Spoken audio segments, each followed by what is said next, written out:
무덤에 한 번 가면 그것으로 끝나는 게 아니라는 거예요. 무덤에서 주님 재림하실 때 다시 부활하여 새 몸을 입게 될 것이다. 순식간에 홀연히 다 변화될 것이다. 이 말이 그런 말인 거예요. 여러분, 이 부활은 저의 주장도 아니고 이 연사 믿습니다, 저의 억지 주장이 아니라고요.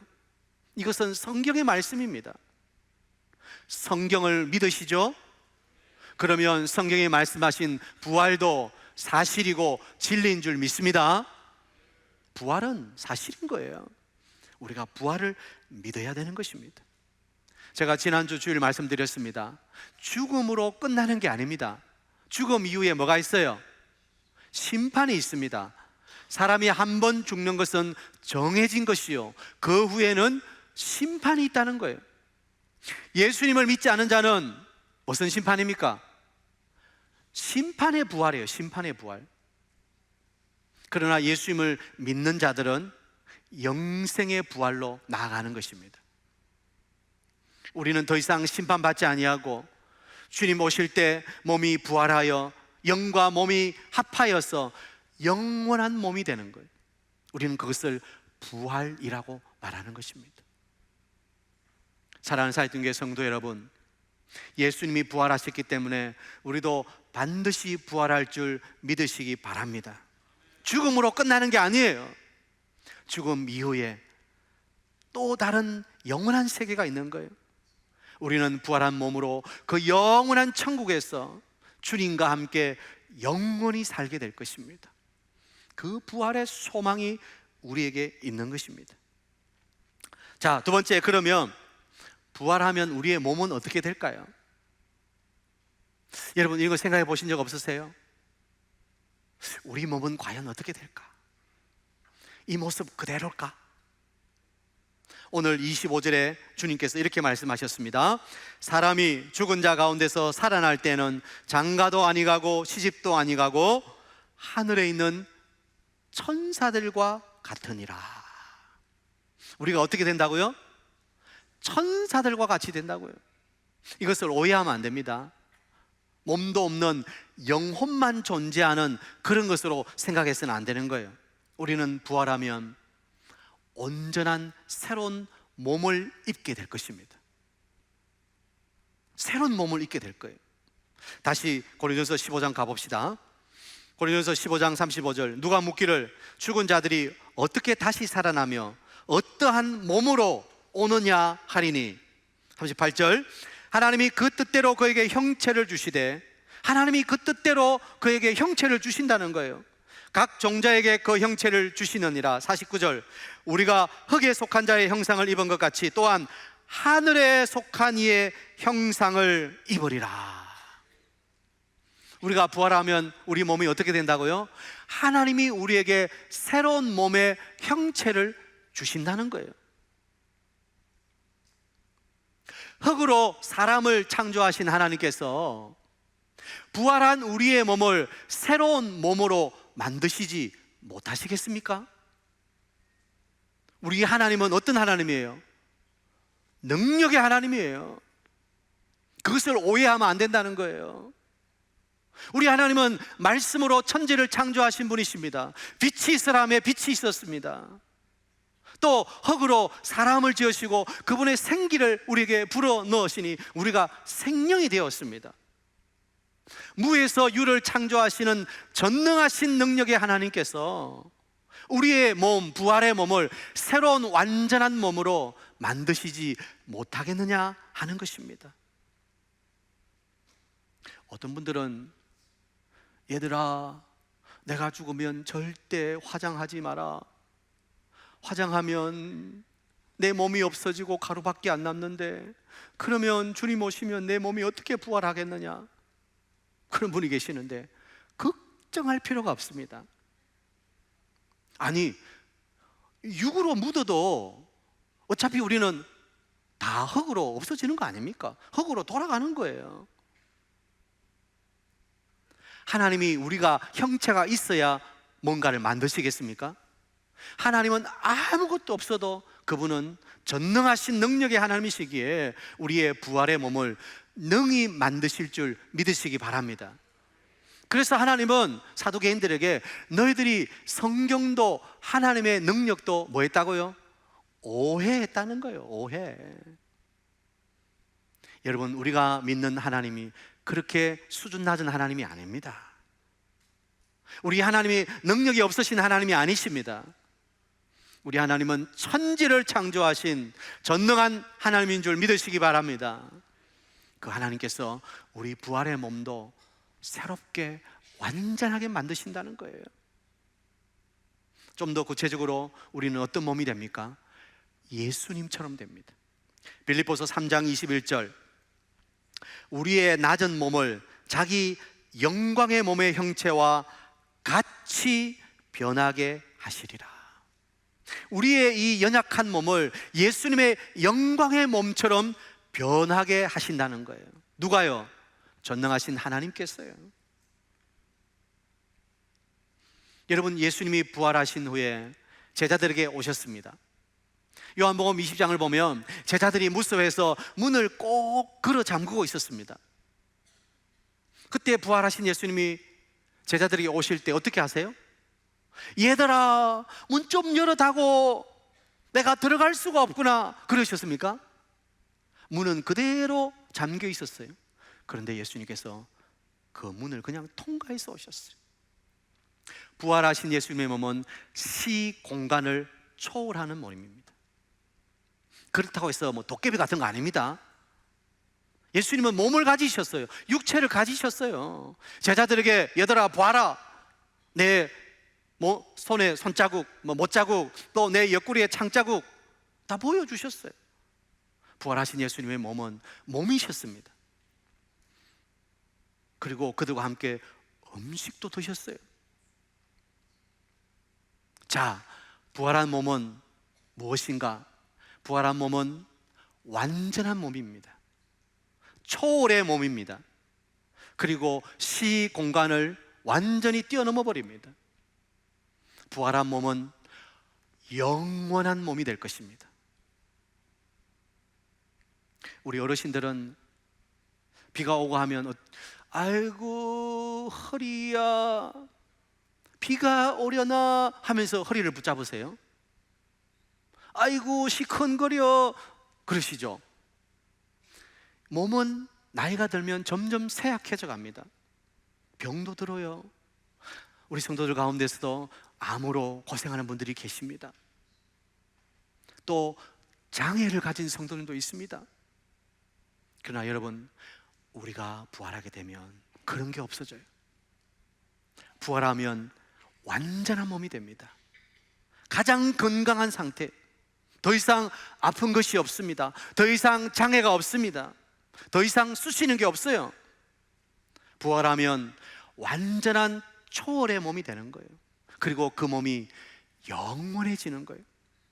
이 세상에 우리의 몸은 유한합니다. 언젠가는 흙으로 돌아가야 돼요. 그러나 부활의 몸은 영원한 몸이 되는 거예요. 계시록 21장 4절에 보세요. 모든 눈물을 그 눈에서 닦아주시니 다시는 사망이 없고 애통하는 것이나 곡하는 것이나 아픈 것이 다시 있지 아니하리니 처음 것들이 다 지나갔음이러라. 처음 것은 다 지나가고 완전한 새로운 몸이 되는 거예요. 물론 우리가 이 땅에서도 아프지 않도록 기도해야 돼요.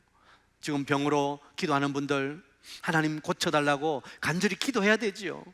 그러나 분명한 것은 천국에 가면 우리 주님께서 우리 몸을 완전히 새롭게 해주시는 거예요. 더 이상 거기는 아픈 곳이 없어요. 거기는 주님이 우리의 눈물을 다 닦아주시는 거예요. 더 이상 고통이 없는 곳이에요. 온전하게 영광스러운 몸으로 변화되는 것을 믿으시기 바랍니다. 여러분, 우리가 이 땅에서 80을 90을 산다고 합시다. 요즘 100세 시대라고 하는데 그래도 그거는 잠시 아닙니까? 잠시. 우리 어르신들 잠시죠. 잠시 힘들고 잠시 고통스러워요. 그러나 우리가 부활의 몸을 입을 때 우리는 더 이상 아프지 아니하고 영원히 그 영원한 천국에서 주님과 함께 살게 될 것입니다. 그 소망을 꼭 붙드시길 바랍니다. 우리는 영원한 초월의 부활의 몸이 되는 거예요. 그러면 천국에서 모두가 이렇게 완전한 몸으로 부활하면 우리 모두가 다 똑같아지는 것입니까? 얼굴도 똑같고 키도 똑같고 다 그렇게 될까요? 아니요. 천국에서도 다 각자의 개성이 있습니다. 우리의 정체성은 사라지지 않습니다. 신학자들은 이것을 개인성의 보존이라고 말합니다. 우리가 천국에 가도 우리 개인의 인격과 또 개인의 독특한 특징은 다 가지고 있는 거예요. 그렇지만 너무나 온전하고 완벽해지는 몸을 가지게 된다는 것입니다. 이것을 다 설명드릴 수는 없습니다. 우리가 다 이해하지 못하니까요. 그러나 분명한 것은 천국에도 각자가 다 다릅니다. 각자가 개성을 가지고 있을 거예요. 그러나 우리의 몸은 온전한 몸이 되는 거예요. 자, 그러면 또 하나 질문을 드릴 수 있어요. 그러면 우리가 부활해서 천국 가면 내 남편, 내 아내, 내 자식들을 알아볼 수 있을까요? 알아보지요. 먼저 가신 부모님, 먼저 간 우리의 형제들, 또 혹 가운데 먼저 간 우리의 자식들, 천국에 가면 다 알아봅니다. 그리고 거기서 얼싸 안으며 함께 온전한 사랑으로 사랑하며 살게 될 것입니다. 천국에도 가족이 있어요. 그런데 더 나아가서 그 천국에서는 우리 형제 자매들 모두가 한 가족이에요. 제가 자주 말씀드린 영가족이에요. 영적인 가족이고 영원한 가족이 되는 거예요. 거기는 남이 없어요. 우리 모두가 한 가족이에요. 모든 형제 자매들이 영원한 가족으로 서로를 그렇게 온전히 사랑하며 살게 될 것입니다. 그게 부활해서 우리가 가야 하는 천국이에요. 한 교회 학교에서 선생님이 아이들을 앉혀놓고 천국 가고 싶은 사람 물어봤어요. 아이들이 저요 다 손을 들어요. 그런데 유독 한 아이만 손을 안 들고 꿍 하고 있습니다. 선생님이 아이에게 너는 천국 가기 싫어? 왜 손을 안 들어? 물어보니까 이 아이가 뭐라고 대답해요? 선생님, 쟤들이 천국 가면 나는 안 갈래요. 아마 친구하고 싸웠나 보죠? 친구가 되게 밉나 보죠? 그러니까 그렇게 미워하는 친구하고 같이 천국 가기 싫다는 거예요.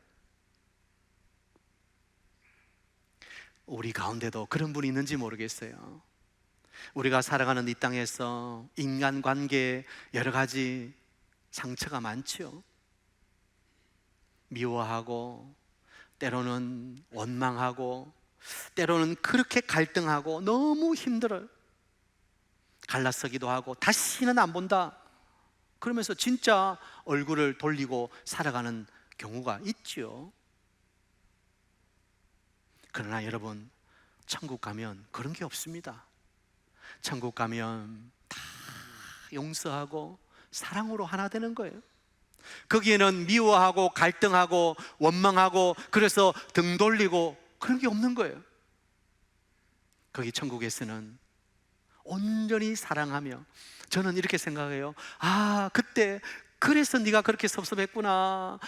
그래 미안해. 그때 내가 내 마음을 몰랐구나. 그러면서 서로 부둥켜 안고 서로를 위해서 함께 축복해주고 온전한 사랑으로 하나 되는 곳, 그것이 바로 우리가 부활하면 가는 천국이라는 거예요. 우리는 한 상에 둘러앉아 먹고 마시며 사랑하고 또 사랑하고 영원히 기뻐하며 살게 될 것입니다. 여러분, 성경 말씀 기억나시죠? 사랑은 허다한 죄를 덮느니라. 우리가 온전하게 사랑하면 모든 것은 다 덮이는 거예요. 저는 천국이 그런 곳이라고 믿습니다. 마지막으로, 그러면 부활 후 천국에서 우리는 하나님의 사랑을 받으며 하나님과 함께 영원히 살게 될 것입니다.